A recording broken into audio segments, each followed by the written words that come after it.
bienvenue sur Couleur Papier. Je vous retrouve donc aujourd'hui pour un nouveau projet autour de ces fêtes de fin d'année. Si vous me suivez et que vous commencez un tout petit peu à me connaître, peut-être vous êtes-vous douté que le petit tuto que je vous ai fait lors de notre dernier rendez-vous à propos du nœud pape vous aura mis la puce à l'oreille, puisqu'effectivement je vous propose aujourd'hui une petite boîte destinée a priori plutôt à ces messieurs. Donc pour les fêtes, une boîte smoking avec, vous voyez, il y a un ruban de satin sur le bord, puisque vous voyez ça brille sur le bord du col. Le petit nœud pape, de jolis boutons qui brillent, parce qu'il faut un minimum pour les fêtes de fin d'année, vous en conviendrez. Par contre, si vous avez l'œil, peut-être que vous vous rendrez compte que finalement c'est un smoking de femme puisqu'il est croisé du mauvais côté. Mais on va rectifier le tir sur l'exemplaire que nous allons réaliser ensemble. Hormis être une boîte smoking, c'est une boîte façon boîte d'allumettes, donc on va simplement pousser et on pourra entrer à l'intérieur tous les cadeaux que l'on souhaite. Si vous offrez un bijou, par exemple une montre, des boutons de manchette, ça peut être également des cadeaux dématérialisés, une place de théâtre, à l'opéra, ce sera parfait pour offrir une place pour écouter un opéra, un concert, etc. Donc voilà, vous allez pouvoir placer tout ce que vous voulez dans cette petite boîte. Ça pourra vous servir également comme boîte pour petits cadeaux de table que vous pourrez poser devant chaque assiette de ces messieurs. Pour réaliser cette boîte, nous aurons besoin de 2 rectangles de papier. Alors comme d'habitude, je vous donne ici les mesures en système impérial parce que c'est le système que je préfère sur les projets 3D, mais en cliquant sur le lien en barre d'infos ou sur la miniature à la fin de cette vidéo, vous allez pouvoir retrouver l'article du blog où vous aurez toutes les dimensions, non seulement en système métrique, mais également en système impérial. Donc ce grand rectangle mesure 7 pouces par 8 pouces et on aura une grande bande qui mesure 3 pouces de haut et pour l'instant je n'ai pas coupé la longueur, je l'ajusterai par la suite. Il nous faudra par ailleurs un rectangle blanc pour la chemise et ce rectangle mesure 4,5 par 3 pouces. Nous allons commencer par ce rectangle-ci, prendre notre planche de marquage et on va faire un marquage qui, vous allez le voir, est extrêmement simple puisque l'on va marquer à 1 pouce et à 2 pouces sur les 4 côtés. Donc à chaque fois, on va faire un quart de tour et on va marquer à 1 et 2 pouces. Sur notre rectangle long, pour l'instant, on ne va faire qu'une seule ligne de marquage à 1/3. Et c'est tout pour le moment. Nous avons quelques découpes à faire sur ce rectangle-ci. En fait, les 3 carrés qui sont dans les angles vont devoir partir. Et puis il y a quelques découpes à faire, mais je vais les faire toutes et je vous le montre. Vous allez voir, ce sera beaucoup plus simple.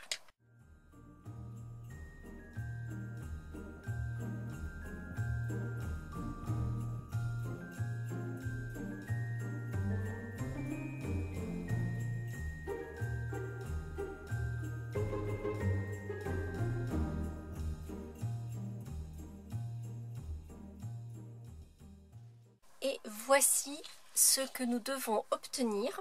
Donc on a les petits carrés qui étaient au centre qui restent bien et qui restent accrochés par un seul côté. Toutes les découpes sont biaisées sauf celles qui se trouvent sur les grandes bandes à l'intérieur. Donc ici, ces découpes doivent rester bien droites. Par contre, les découpes des bandes extérieures doivent, elles, être biaisées, ainsi que ces petits onglets d'assemblage. Et je vais à présent appuyer toutes mes lignes de marquage. Avant de procéder au montage, je vais utiliser ma petite perforatrice cercle 3/4 et sur un des petits côtés, je vais plier les bandes l'une sur l'autre et je vais faire une petite demi-lune bien centrée sur ce panneau-ci, comme ceci. Une fois que cette petite encoche est faite, maintenant je vais pouvoir procéder au montage de ma boîte. Je vais le faire avec de la colle multifonction et je vais coller ces onglets d'assemblage, donc ces 4 morceaux, à l'intérieur de ma boîte en alignant correctement les arêtes.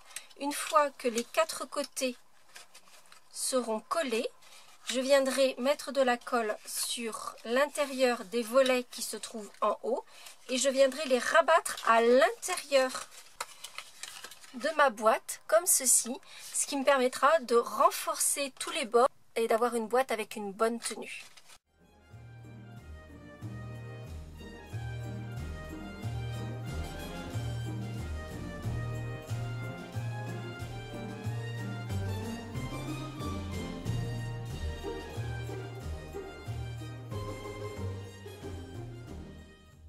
Cerise sur le gâteau, les renforts des bords de ma boîte feront qu'on ne voit aucun des onglets d'assemblage à l'intérieur de ma boîte. Nous allons ensuite faire l'extérieur de la boîte et donc la partie du veston. Nous avons fait une première ligne de marquage avec la planche de marquage. Pour les suivantes, en fait, on va les faire à la main, sans mesure. Et ainsi, on s'assure que le veston sera parfaitement ajusté autour de notre boîte pour qu'elle puisse coulisser parfaitement, qu'elle ne soit ni trop lâche, que ça ne vienne pas tomber, ni trop serrée où on ait du mal à la faire circuler. Donc, on a fait ici notre première ligne de marquage. Il s'agit donc d'un revers du veston. Donc, vous voyez, j'ai ma première ligne de marquage qui est juste ici. Je vais positionner ma boîte le long de cette ligne, donc un bord de ma boîte, un côté, le long de la ligne, mais de façon à ce que la ligne de marquage soit toujours visible. C'est-à-dire que là, alors vous la voyez peut-être pas trop, mais je vous assure, je vois ici ma ligne de marquage. Je vais bien maintenir ma boîte en place et à l'aide de mon stylet, je vais marquer le long du bord de la boîte et ainsi avoir la ligne de marquage. Je vais continuer cette fois-ci avec le fond de la boîte. Là encore, je vais me placer juste au bord de façon à toujours voir la ligne que je viens de marquer et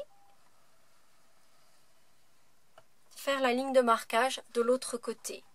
Et je termine avec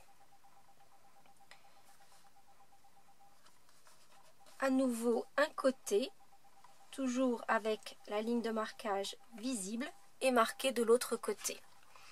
Et j'obtiens ainsi le marquage de mon veston. Il ne s'agit plus à présent que d'ajuster la longueur de ma bande de papier et je vais donc prendre mon massicot. Je vais placer la dernière ligne de marquage que j'ai faite à 1/3. Donc je me place à 1/3.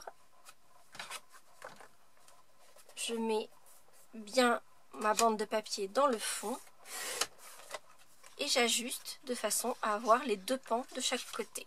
Une fois ce travail réalisé, je vais pouvoir marquer ces différents plis. Vous voyez que j'ai donc mon veston qui va venir parfaitement autour de mon fond de boîte.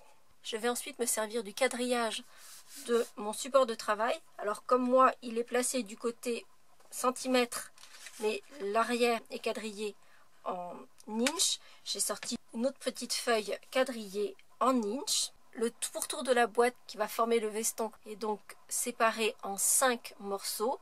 Les rabats du veston de chaque côté, les côtés de la boîte et le fond. Sur les rabats, je vais faire une marque à 1 pouce à partir de l'extérieur de chaque côté. Et je vais également faire une marque au crayon à 1 pouce du bord bas. Une fois ces repères faits, et je vais marquer cette diagonale entre les deux repères que je viens de faire.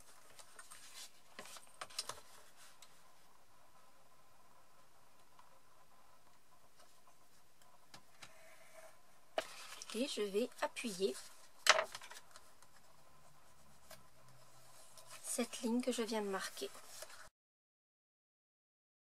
Et on en arrive au fait que notre veston commence un tout petit peu à prendre forme.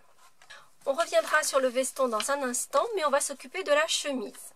Et je vais commencer par faire une petite ligne au crayon à 3/4 de chaque côté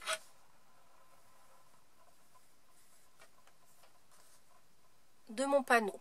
Si vos traits ne sont pas extrêmement droits, ça n'est pas grave du tout, vous allez le constater. Je vais également faire cette fois-ci une toute petite marque à 1 pouce de chaque côté. Et j'obtiens donc deux lignes un peu plus longues à 3/4 et juste une petite marque en haut à 1 pouce de chaque côté des bords. Je vais prendre mon massicot, je vais placer le bord où j'ai fait ces petites marques de repère à un demi-pouce et je vais couper de part et d'autre jusqu'à mes grandes lignes. Puis, je vais à nouveau reprendre ma règle et mon stylet et je vais marquer les diagonales entre la fin de la ligne que je viens de couper et la petite marque de repère que j'avais faite en haut.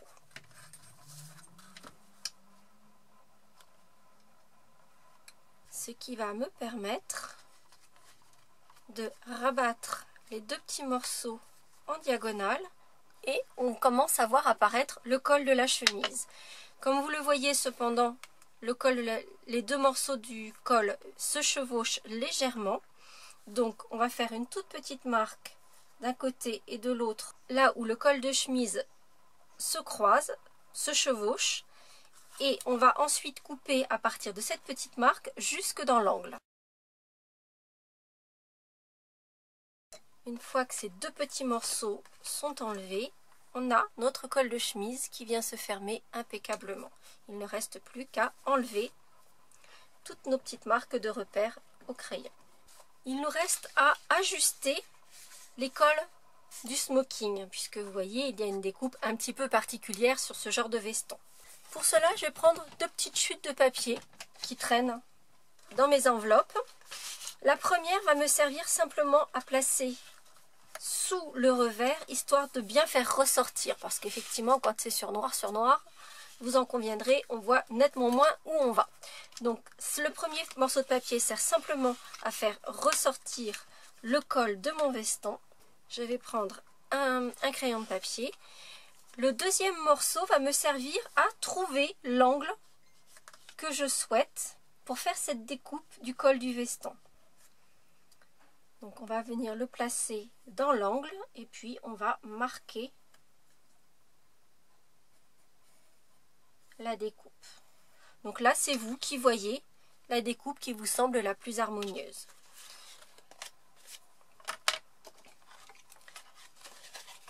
On va faire cette première découpe simplement au ciseau.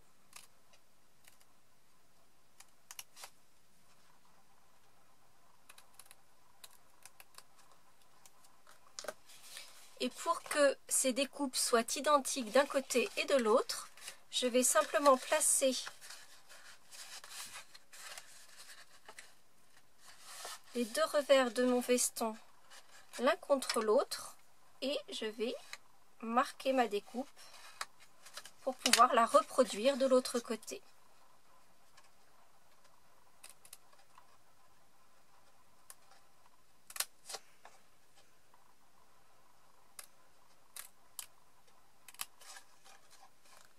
Et j'ai cette fois-ci mon smoking avec mes vraies découpes de vestons de smoking. On a le fond de boîte, on a le smoking, on a la chemise. On va pouvoir mettre ça tout ensemble. Mais avant de tout assembler, il manque l'élément principal, notre nœud pape évidemment. Alors, je l'ai déjà préparé à l'avance, mais je vous remets le lien juste ici si vous n'avez pas vu la vidéo. Cette fois-ci, je vais utiliser des mini points de colle et je vais placer un mini point de colle sous chaque côté du col.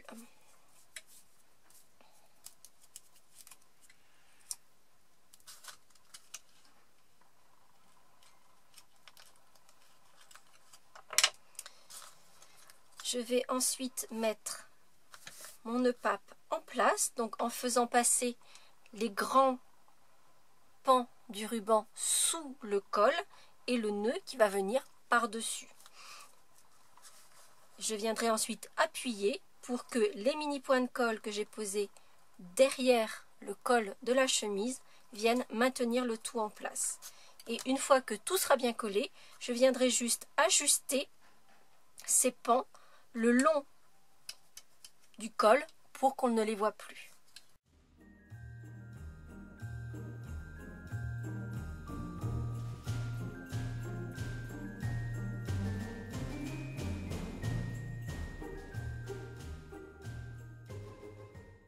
Et voici mon nœud pape placé sur ma chemise et un nœud pape à paillettes.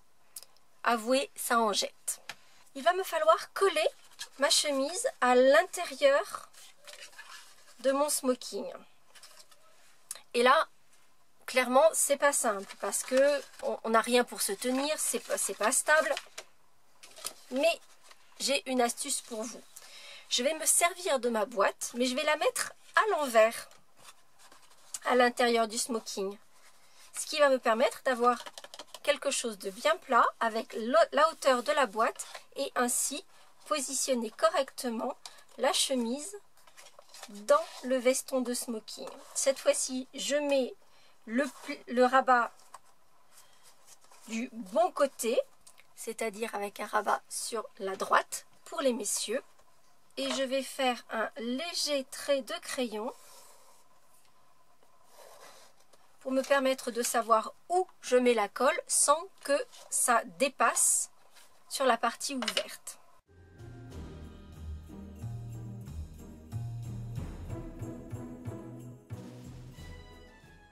Et voici notre smoking qui commence à prendre forme, vous en conviendrez. Il nous reste à apporter les petites finitions, coudre le bouton du veston, coudre les boutons de la chemise et coudre évidemment le petit ruban de satin qui va venir souligner le col de notre veston de smoking. Pour le bouton du veston, j'ai utilisé nos boutons galvanisés pour rester dans une ambiance très sobre. J'ai passé un petit morceau de ficelle à rôti noir dans mon bouton, juste pour donner vraiment l'impression qu'il a été cousu et qu'il n'est pas simplement posé là. On se demande comment. Je fais juste un nœud au dos, rien de plus. Alors vous allez me dire, on prend le risque que ça se défasse. Eh bien non, parce que en fait, ce tout petit nœud va être maintenu par les mini points de colle que je vais poser au dos. Dans la mesure où le bouton est un peu volumineux, je mets 2-3 points de colle. Ainsi, je m'assure que ça ne bougera pas.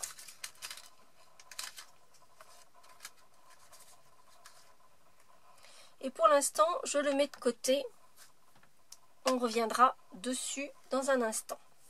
Vous constaterez que je vous propose toujours deux versions différentes d'un même projet par rapport à celui que j'ai préparé en prototype et celui que je réalise avec vous. Or là, pour l'instant, j'ai fait exactement la même chose.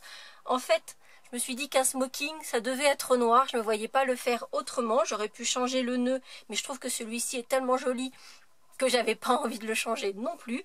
Du coup, ce que je vais changer, ce sont les petits boutons. Et cette fois-ci, je vais utiliser des petits bijoux que je trouve juste magnifiques et que pourtant, je n'ai pas encore utilisés depuis leur sortie dans le catalogue annuel.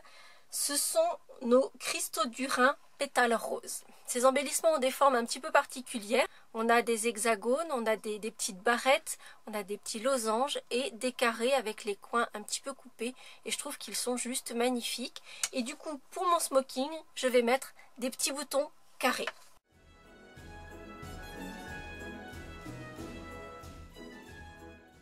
Et très clairement, les boutons roses en cristaux comme ça, sur le smoking noir et la chemise blanche, je trouve que c'est super élégant. Avant la dernière petite touche de poser le bouton de notre smoking qui nous attend juste ici, il nous faut placer le ruban de satin. À nouveau, je vais utiliser ma petite chute de papier qui me permet de bien faire ressortir le rabat de mon smoking. Et je vais utiliser notre colle de précision et je vais poser un filet de colle de précision sur le rabat de mon col de chaque côté. Et je viendrai ensuite placer un petit mini point de colle pour tenir le col bien ouvert. Alors, quand vous allez placer le filet de colle de précision, faites très attention à toujours mettre une petite goutte à l'extérieur avant pour vous assurer qu'il n'y a pas de bulle d'air. Et en l'occurrence, là, vous voyez, il y en avait, enfin, je ne sais pas si vous le voyez parce que c'est tout petit, mais il y en avait une.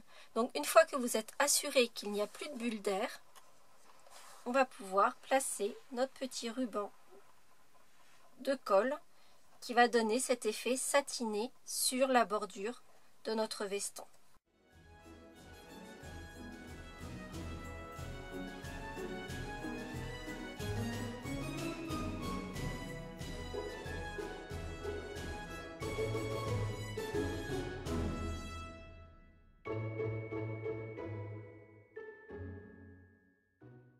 Alors évidemment pour l'instant c'est encore très brillant puisque ma colle n'est pas encore sèche comme vous pouvez vous en douter.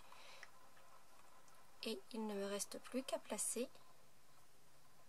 le bouton du veston. Et tant qu'à faire, je vais remettre la petite boîte dans le bon sens. Puisque tout ce travail-là, je l'ai fait avec la boîte placée à l'envers pour qu'elle me serve de support pour bien maintenir ma petite boîte smoking en place. Et voici ma petite boîte smoking avec des boutons dorés ou des boutons roses. Je pense que ça pourrait s'adapter aussi pour les dames, justement en mettant le revers du veston de l'autre côté et en choisissant des couleurs différentes pour vos boutons. Ça peut faire quelque chose de très élégant pour vos tables de fête. J'espère en tout cas que ce nouveau projet vous aura plu. Si c'est le cas, vous n'hésitez pas à mettre un petit pouce en l'air et on se retrouve très vite pour de nouvelles aventures créatives. À très bientôt.